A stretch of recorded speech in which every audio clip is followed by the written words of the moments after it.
திராவிட முன்னேற்றக் கழகத்திற்கு தொடர்ந்து பிரச்சனைகள் வந்து கொண்டிருக்கும் நிலையில் தற்பொழுதுதான் பொன்முடி அவர்களுக்கு 3 ஆண்டுகால சிறை தண்டனை என்று நீதிமன்றம் தீர்ப்பு வழங்கியது. இதனைத் தொடர்ந்து திராவிட முன்னேற்றக் கழகத்தின் மூத்த அமைச்சராக இருக்கக்கூடிய துரைமுருகன் அவர்களின் வீட்டில் தற்பொழுது அமலாக்கத்துறை அதிகாரிகள் சோதனைகளை மீண்டும் நடத்த உள்ளதாகவும், மணல் கொள்ளையில் 60,000 கோடி ஊழல் செய்யப்பட்டிருப்பதற்கான ஆதாரங்களை திமுகவில் இருக்கக்கூடிய நிர்வாகிகளை தற்பொழுது அமலாக்கத்துறை அதிகாரிகளிடம் கொடுத்திருக்கும் நிலையில் அதனை ஆதாரமாக பயன்படுத்தி கொண்டு சோதனைகளில் தற்பொழுது இன்று மாலை அவரது வீட்டில் சோதனைகள் நடத்த உள்ளதாகவும், மேலும் கலவரங்கள் எதுவும் வராமல் இருப்பதற்காக துணை இராணுவத்தையும் தற்பொழுது களம் இறங்க உள்ளதாகவும் தகவல்கள் வெளியாகி இருக்கிறது.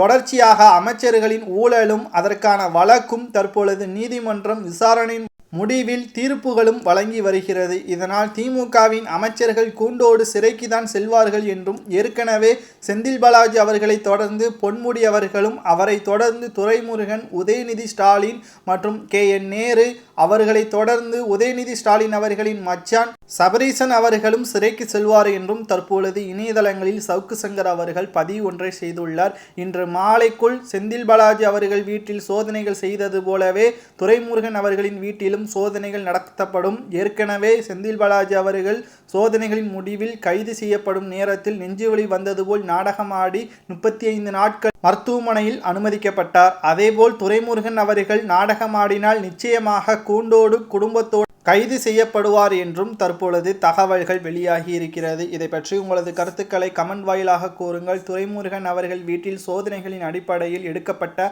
ஆதாரங்கள் மற்றும் பணங்களின் மதிப்புகள் இன்று மாலை வெளியிடப்படும். மேலும் உங்களது கருத்துக்களை கூறுங்கள். 60,000 கோடி ஊழல் செய்யப்பட்டு நான் யோக்கியன் என்று மக்கள் மத்தியில் கூறி வரும் துரைமுருகன் அவர்களுக்கு என்ன தண்டனை நீதிமன்றம் வழங்கலாம் என்பதை மட்டும் கமெண்ட் வாயிலாக கூறுங்கள். மக்களே, நன்றி, வணக்கம், ஜெய்ஹிந்த்.